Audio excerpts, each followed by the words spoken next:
what advice would you give anybody who's going for any cosmetic procedure from the mental health perspective? Get into it for the right reasons. Right. Get into it for the absolute right reasons, and do not be pushed. Do not have a mob mentality. There is no one size fits all, and something that looks good on your friend is not going to look good on you. Right. Just know why you're getting into it and be ready to follow through. Right. And I also feel that if you're chasing happiness through a procedure, remember you're never going to get it, because there'll be another flaw that will pop up. Absolutely. Like I said, it's a wild goose chase. Yeah, So exactly. there's no end to it. There is never going to be a day where you'll be like, oh my god, I love myself. Yeah. Yeah. Yeah. Yeah. So there are some people, you do a little tweakment to them, they'll jump out of their chair, spring out, and they'll be like, oh my god, I love what I see.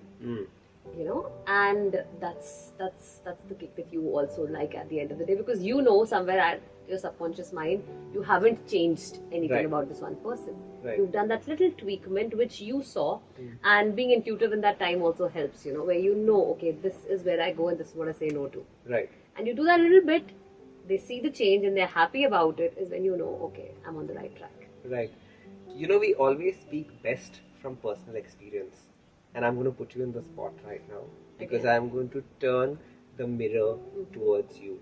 I've been at a wedding with you, and even when you come here looking so gorgeous, there are so many things I hear you say that, oh, I'm looking like a blob, I don't like taking pictures because I look fat in my pictures. And for somebody who believes so much in mental health, why do you think that is? That only goes to say that I'm only human and we have no exceptions, and it happens to each one of us. Now that you've seen it so closely, you know that, okay, you may like the way I look, but there are still going to be certain angles that are not so flattering to me. Right. And I am no exception to that. Right. I live in the candy shop. Right. It's not that I could not fix all those things, but there are still certain things I choose to babi sabi. And what do you do for your mental health then? I meditate. I feel that travel is my kick. I love traveling, and I love what I do basically. Right. I am absolutely thrilled every morning when I walk into my clinic, when I see my team, when I see my patients.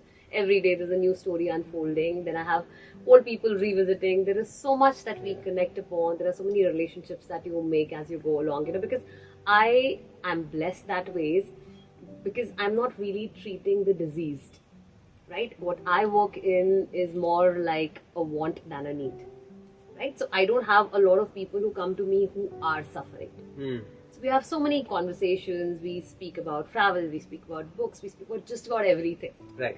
So I think that's what keeps me going. I love what I do, and I like being where I am. It shows when we walk into your clinic, for sure. Thank you. We live in a world of content creation. And I know that when you put yourself out there, you are putting yourself in a very vulnerable position. You attract a lot of hate comments. You attract a lot of good comments. You also attract a lot of hate comments. And some of them are about the way you look. And, it can be really damaging to some people. If you have to give a tip to like a content creator about how to deal with these specific comments about the way you look, should they just directly jump into some sort of cosmetic procedure? What should they do? What tip would you give them? First, don't get affected. It is social media. There are going to be good comments. There are going to be bad comments. It's how you choose to look at it, right? But if at all it is bothering you and it is affecting you at a personal level, seek help. Go to somebody who's going to probably just direct you as to what is it that you're doing wrong. Right. Then you don't necessarily need to do a cosmetic enhancement procedure.